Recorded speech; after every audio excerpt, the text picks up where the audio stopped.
welcome back.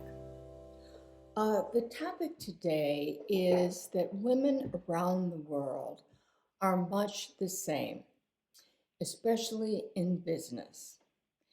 And after my husband's death in 1997, it took me a while to recover, and I will be forever grateful for all of the wonderful support I got from my colleagues and my bosses. You know, we spend 8+ hours at work, and having that kind of support from colleagues and friends is just invaluable. Anyway, I finally felt ready to start traveling again, and I did all over the world South America, Canada, Europe, and a lot of countries in Asia. And what I found is that women around the world are much similar to those in the United States, where they're often what I call second in command. They don't hold the top job, but often are the ones who keep the companies running, who manage the projects. And they often seem, in my opinion, much more capable than their bosses. And I found this universally. And I also got to know quite a few people around the world. And I realized how much we are all similar in our desires, our fears, our wishes, everything.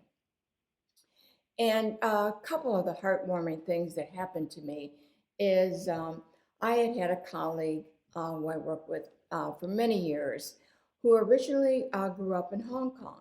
So when he knew I was going to Hong Kong, he said, I'm going to have my sister meet you, and she's going to teach you everything about pearls so that if you want to buy some, you know where to go and what to buy.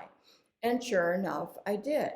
In fact, I have these pearls on that I bought for my mother on one trip. Another time, I was in New Zealand, and I was quite worried about my dogs. They were having separation anxiety attacks, particularly one of them. And I mentioned this to a man that was in one of the meetings.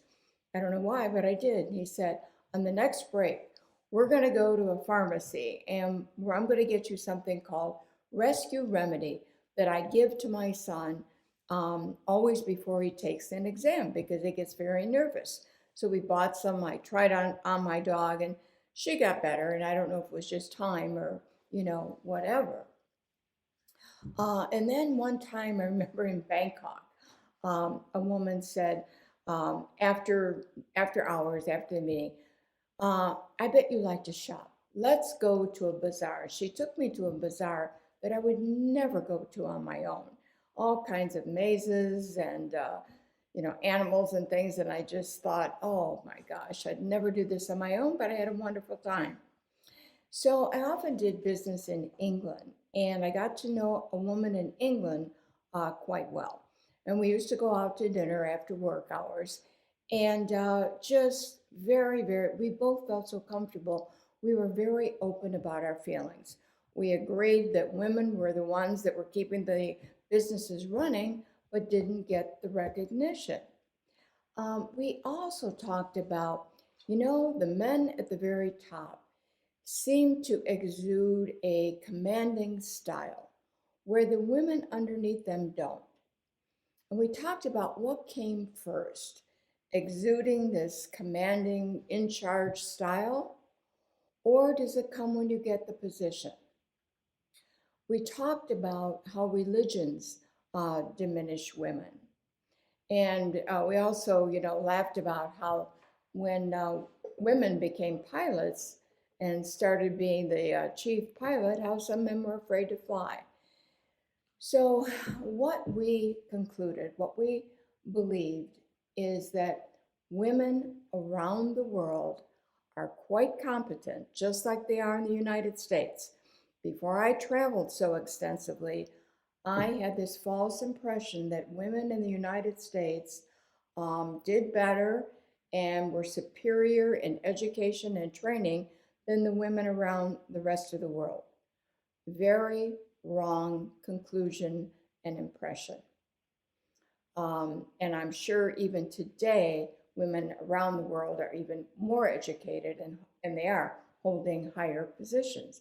Some countries more than others. Now, culturally, even though I say women around the world are very much the same, they can still act differently. Let me give you a couple examples. First of all, I had a meeting with China. And when I walked into the meeting with just one other man from my company, we faced like 30 men, all with very technical specialties. And you could have heard a pin drop in the meeting. Very somber, very, very serious. In contrast to that, I had a meeting in Israel, and there were about 20 some women, and I don't even remember there being any men in the meeting. And they laughed and joked, such to the point they were having so much fun while I was presenting, and commenting on what I was saying, that I often had to say, ladies, please let me finish. So it was just a lot of fun. So what I have concluded overall from my travels is that women around the world are quite competent and capable. And again, I go back to, I think it's because they've now been trained to think logically, analytically, use their left brain, and they also have this intuition, this collaboration where they want everybody to succeed and be part of the solution. So with that, I'm going to give you the 3 questions.